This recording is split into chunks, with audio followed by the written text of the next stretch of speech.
देखो बच्चा लोग, हम लोग आज क्लास नाइन्थ का सिलेबस हम लोग शुरू करने जा रहे हैं। पिछले संडे को एक छोटा सा वीडियो डाले थे आप लोगों के लिए कि हम लोग हर संडे को लगभग नाइन्थ का एक क्लास करेंगे, जो आपका ऑनलाइन क्लास होगा।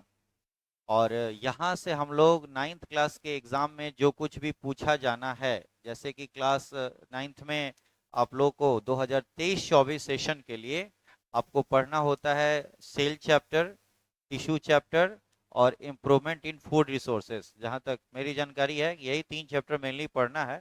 वैसे और भी है, बायोडाइवर्सिटी वगैरह आप लोग को पढ़ना होता है, लेकिन शायद 2023-24 में ये बातें हुई हैं, इस सिलेबस से इस चैप्टर को हटाया गया है। ठीक है, तो मेनली हम लोगों को सेल तो पढ़ना ही पढ़ना है।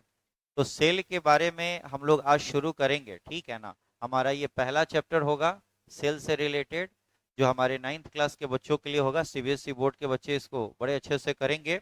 तो यहाँ पर आपके सामने इसका हेडिंग है। जैसे आपके एनसीईआरटी के बुक में ये बात बताई गई है कि भाई सेल क्या है। तो सेल के लिए पहला ही आपके बुक में जो चैप्टर का नेम है वह सेल नहीं लिखा है। आपके बुक में दिया है the fundamental unit of life. आपको ये पता होना चाहिए, ये दिया है कि the fundamental unit of life. ठीक है, तो फंडामेंटल यूनिट ऑफ लाइफ जिसको कि हम लोग सेल कहते हैं। ठीक है, मतलब यहाँ कहने का बस यही अर्थ होता है कि जीवन की शुरुआत कैसे हुई है, लाइफ की शुरुआत कैसे हुई है। और लाइफ की शुरुआत के लिए आप लोग अब तक जाने होंगे, सुने होंगे कि सेल ही वह सबसे पहला यूनिट होता है जहाँ से जीवन की शुरुआत बताई जाती है, लाइफ की शुरुआत बताई जाती है। ठीक है, तो एग्जैक्टली सेल है क्या, सेल के बारे में हम लोग को थोड़ा सा जानना चाहिए। पूरे कंप्लीट बायोलॉजी में जो कि हम लिविंग थिंग के बारे में पढ़ते हैं, उन सब में सबसे इंपॉर्टेंट चीज हो जाता है कि आप सेल के बारे में जानो कि सेल का बेसिक स्ट्रक्चर क्या है, कैसे बनता है, उसका फंक्शन क्या होता है, कितने तरह का होता है, और शुरुआत की इसकी हिस्ट्री क्या है। सेल की शुरुआत कैसे हुई, किसने ढूंढा, किसने बताया।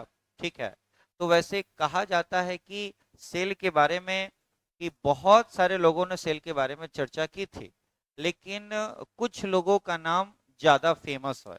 ठीक है ना, कुछ लोगों का नाम ज्यादा फेमस है सेल को लेकर, और वह नाम आपका आ जाता है सबसे पहले रॉबर्ट हुक के बारे में। ठीक है, तो रॉबर्ट हुक को यहाँ जानना है, पढ़ना है। ठीक है, तो रॉबर्ट हुक से यहाँ कहानी शुरुआत होती है कि जैसे रॉबर्ट हुक ही पहले वैज्ञानिक थे जिन्होंने सेल का डिस्कवर किया था।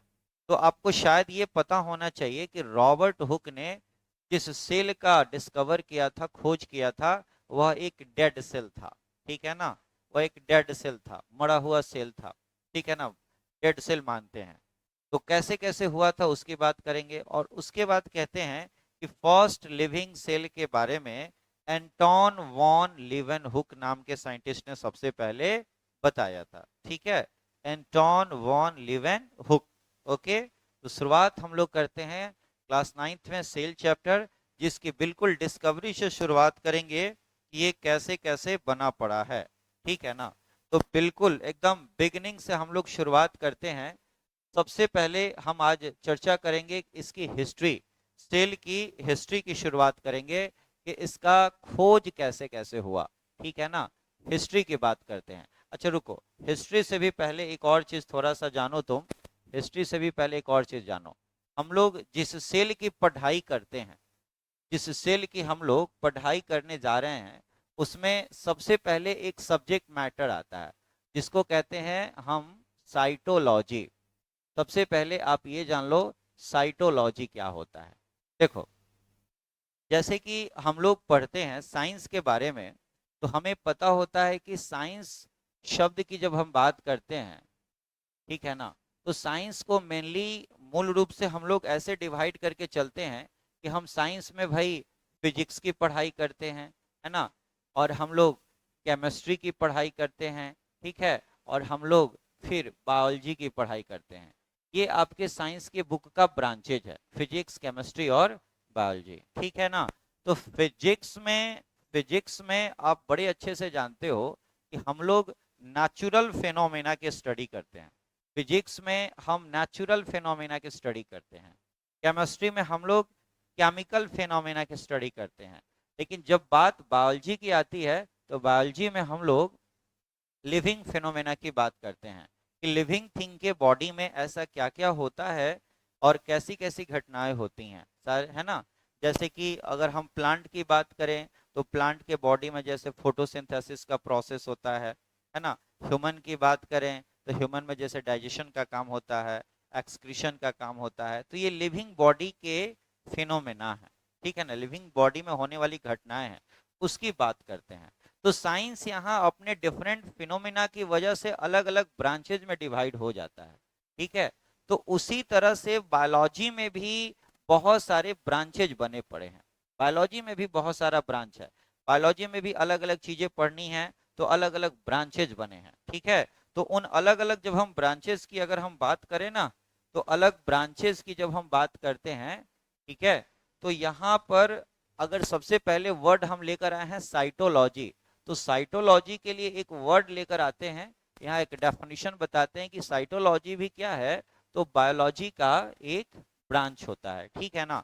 जिसमें हम लोग बताते हैं कि साइटोलॉजी, साइटोलॉजी यहाँ पर फिर से लिख देते हैं, cytology is the branch, is the branch of, is the branch of biology, is the branch of biology, ठीक है ना, in which we study, in which we study about, in which we study about cell and its related, and its related structure, and its related structure and function, it's related structure and function, ठीक है ना। तो हम लोग cell के बारे में ये बात लिखे हैं सबसे पहले।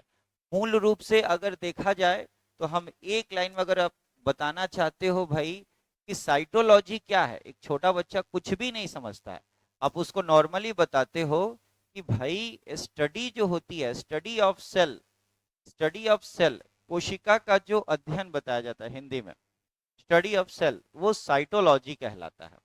बट एक अच्छे ढंग से आप इसका एक डेफिनेशन बताते हो, है ना, आप अच्छे ढंग से इसका एक डेफिनेशन बताना चाहते हो कि साइटोलॉजी क्या है, तो प्रॉपर वे में हम लोग पढ़ते हैं कि साइटोलॉजी जो है ना, एक ब्रांच है। किसका ब्रांच है, तो बायोलॉजी का एक ब्रांच है, जिसमें हम लोग क्या पढ़ते हैं, क्या पढ़ते हैं, तो हम लोग सेल के बारे में पढ़ते हैं। और सेल के बारे के साथ साथ हम लोग इससे जुड़ी हुई संरचना तथा इसके फंक्शन यानी कार्यों का स्टडी करते हैं, अध्ययन करते हैं। तो ये है हमारा साइटोलॉजी, ठीक है ना, जिसके बारे में हम लोग पढ़ते हैं, ठीक है।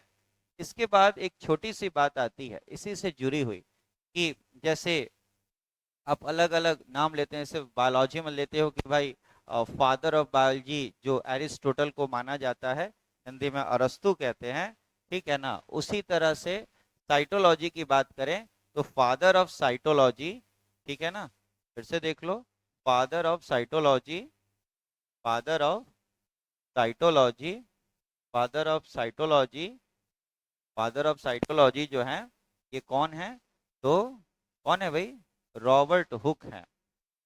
कौन है, रॉबर्ट हुक।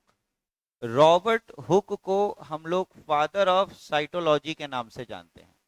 इसलिए जानते हैं, इसलिए जानते हैं क्योंकि रॉबर्ट हुक पहले वैज्ञानिक थे, फर्स्ट साइंटिस्ट थे, जो 1665 में, 1665 ईस्वी में कोशिका के बारे में बताएं, कोशिका का खोज किए थे, ठीक है ना, ओके ना।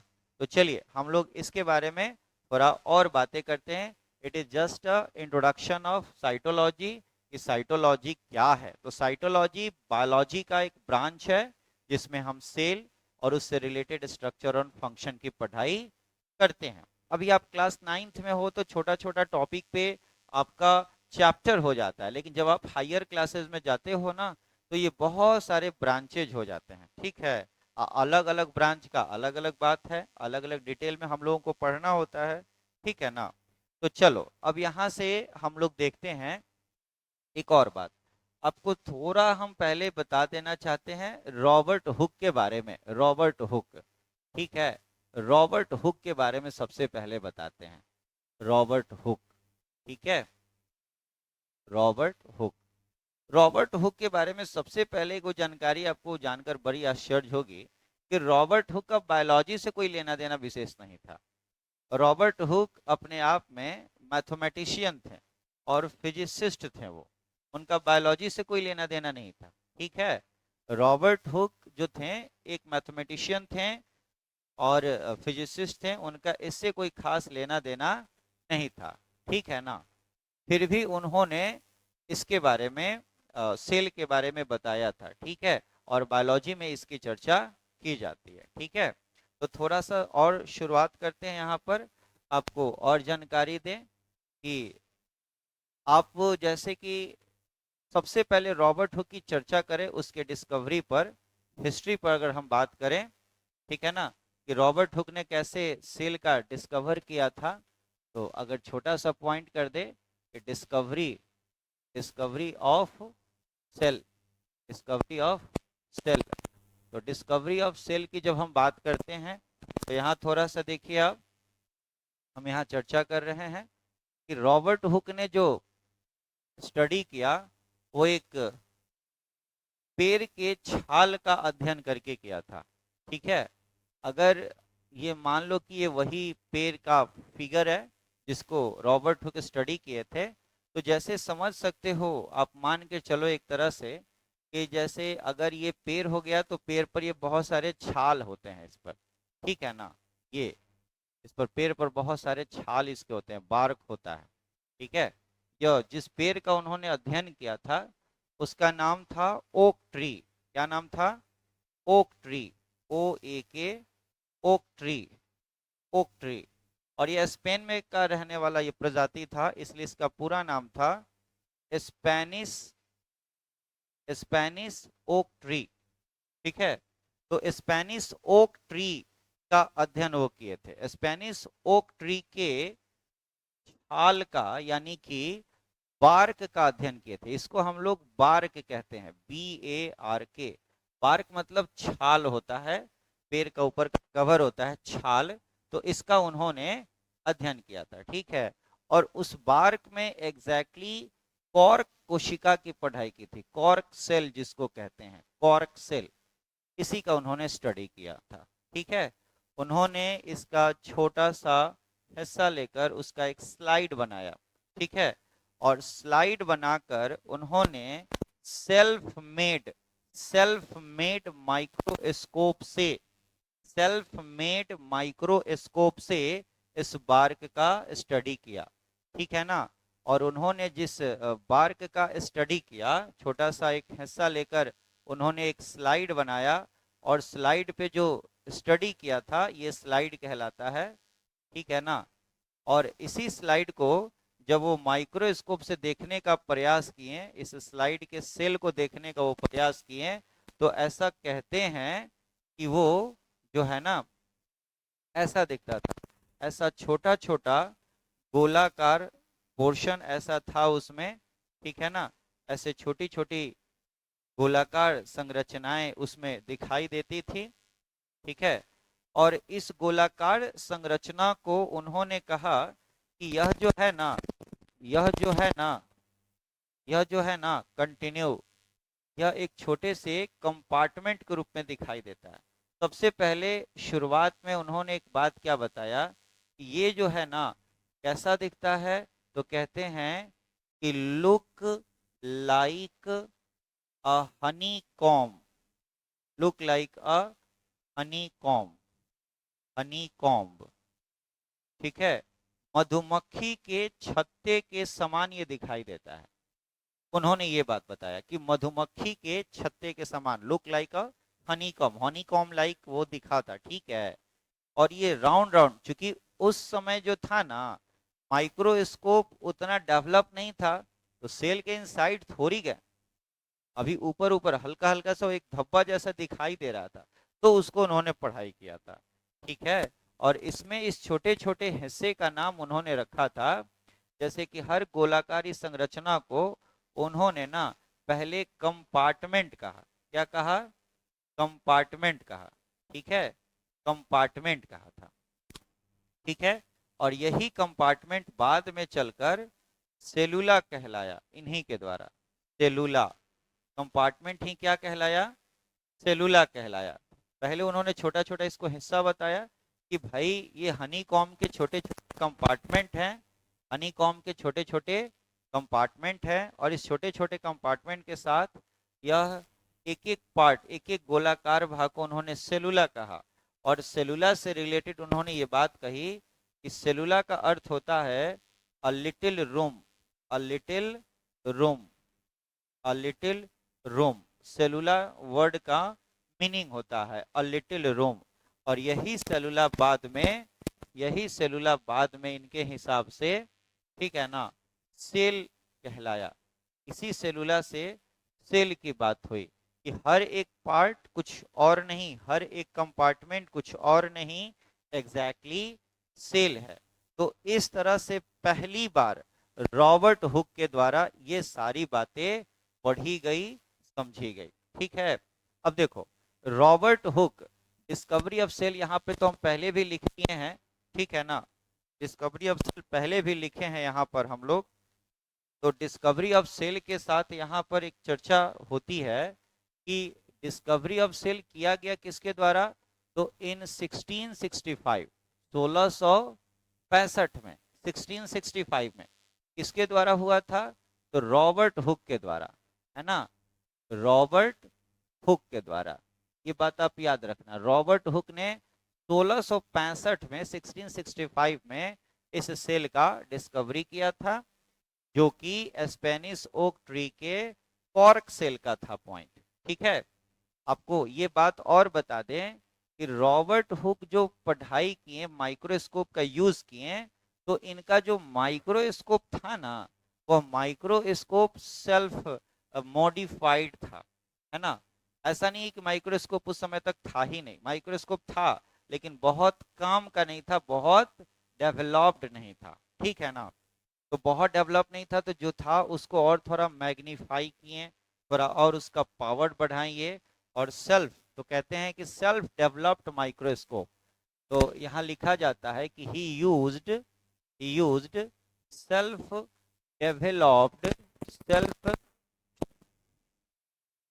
Self developed, self developed microscope, microscope.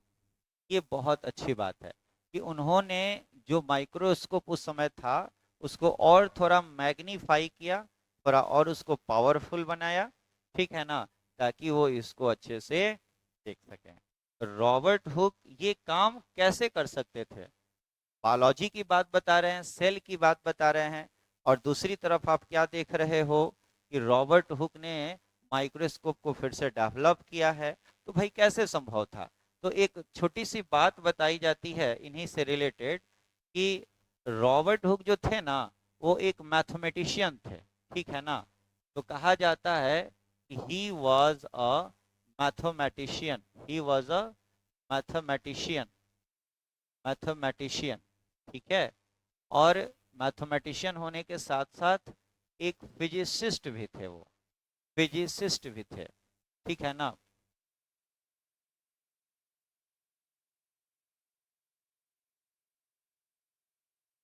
Physicist भी थे, ठीक है। तो एक मैथमेटिशियन थे और एक फिजिसिस्ट भी थे, गणितज्ञ थे, भौतिकविद थे, यानी फिजिक्स और मैथ की उनकी बड़ी अच्छी जानकारी थी, ठीक है ना।